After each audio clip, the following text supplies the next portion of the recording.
The papyrus, put it on my table every month. I don't wanna be sad. Don't even try to hide it. No, I don't wanna lose it. And you say how it is, it's so inviting. The papyrus, we're all so alive. The papyrus. Nigerian News Digest, June 12, 2025. Aliko Dangote steps down as chairman of Dangote Sugar.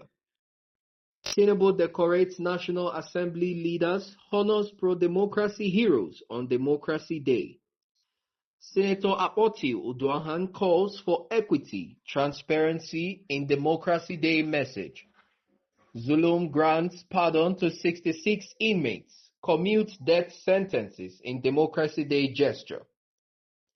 Tinubu reaffirms commitment to multi-party democracy. Remi Tinubu urges swift action to end child labor in Nigeria.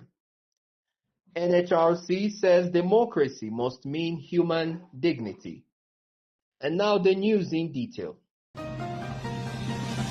After 2 decades at the helm of Dangote Sugar Refinery PLC, Africa's richest man, Aliko Dangote, is stepping down as chairman of the board effective June 16, 2025. This significant transition marks the end of a leadership era that turned the company into Nigeria's foremost sugar enterprise. According to a corporate disclosure signed by company secretary Temitope Hassan, Dangote's exit aligns with good corporate governance and succession planning.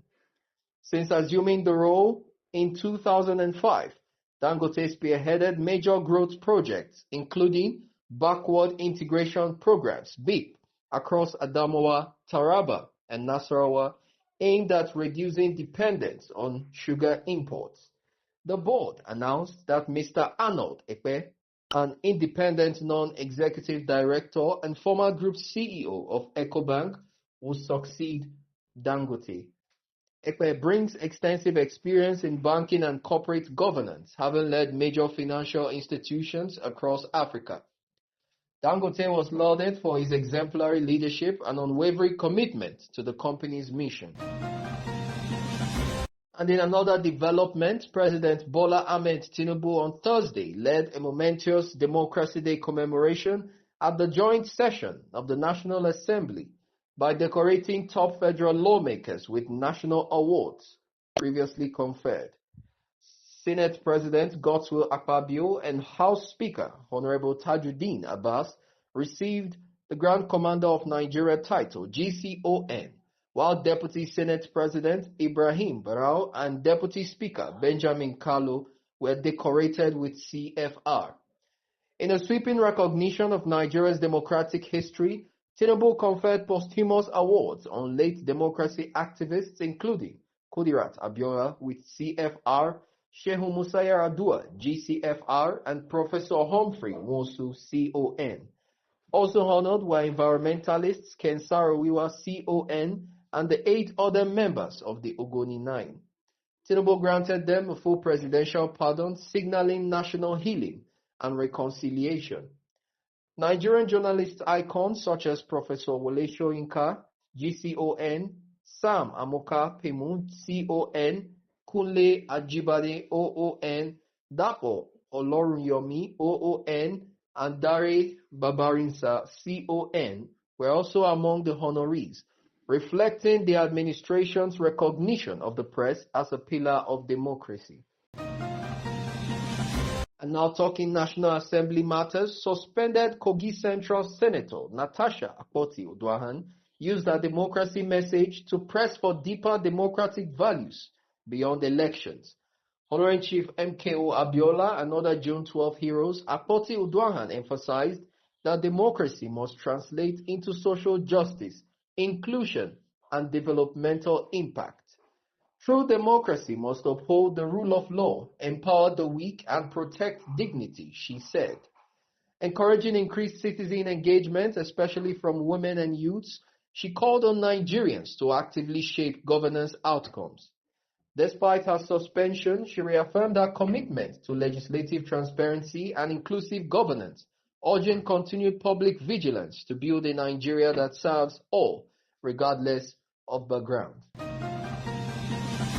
And in the latest development from Borno State Governor Professor Babagana Zulum marked Democracy Day with sweeping clemency at the Maiduguri Maximum Custodial Center. Acting on the recommendation of the Advisory Committee on the Prerogative of Mercy, Zulum granted state and partial pardon to 66 inmates, reduced several sentences, and commuted death penalties to life imprisonment. The governor also launched plans to overhaul inmate rehabilitation by strengthening literacy, numeracy, and digital skills training. Donations of 300 bags of rice, 5 cows, 50 jerrycans of cooking oil, and 20,000 naira in cash to each of the 1,280 inmates further underscored the administration's humanitarian commitment. Correctional authorities described the governor's gesture as unprecedented, with the inmates expressing heartfelt appreciation for extending the dividends of governance to society's most forgotten. And now talking party matters, addressing growing concerns of political domination by the APC, President Tinubu firmly stated that Nigeria will not devolve into a one-party state under his leadership. Speaking during his Democracy Day speech to the National Assembly, Tinubu reflected on his own experience as the last opposition governor in the Southwest in 2003 and stressed his unshakable belief in multi-party democracy. Dismissing fears as panic-driven, Tinubu insisted the role of managing opposition falls to the opposition itself. The president praised historic democratic interventions by past National Assembly, especially the thwarting of the third-term agenda in 2006 and the elevation of Goodluck Jonathan via the doctrine of necessity in 2010. Tinubu paid homage to those who resisted military dictatorship, recounting personal risks taken by pro-democracy legislators. He commended former President Muhammadu Buhari for correcting the injustice of the annulled 1993 elections, noting that Democracy Day now stands as a national symbol of defiance against tyranny. In another development, as the world marked the 2025 edition of the World Day Against Child Labor, Nigeria's First Lady, Senator Oluremi Tinubu, issued a passionate appeal for accelerated and coordinated action to eliminate child labor across the country. In a statement commemorating the global observance on June 12th, Senator Tinubu described the continued exploitation of Nigerian children as both unacceptable and a significant threat to the country's future. Speaking under the year's theme, Let's Speed Up Efforts, End Child Labor, the First Lady lamented the persistent denial of childhood and education to millions of Nigerian children who are forced into labor. Senator Tinubu urged a united front involving the federal government, civil society, community leaders, and families to address the root causes of child labor, such as poverty and educational inequality. She emphasized the need to strengthen child protection laws, empower families economically, and invest in quality education to create a sustainable path out of exploitation. Talking Democracy Day matters, in a solemn Democracy Day message marking 26 years of uninterrupted civilian rule in Nigeria, the National Human Rights Commission, NHRC, has reiterated that defending and expanding human rights is vital to honoring those who fought for democratic governance. NHRC Executive Secretary Dr. Tony Ojukwu, SAN, commended Nigeria's journey so far, but emphasized that true democracy cannot thrive without justice, equality, peace, and respect for human dignity. Highlighting the Commission's role in Nigeria's democratic consolidation, Ojukwu noted that the NHRC has played an active role in mobilizing voters, monitoring elections, and engaging political leaders to mainstream human rights in governance.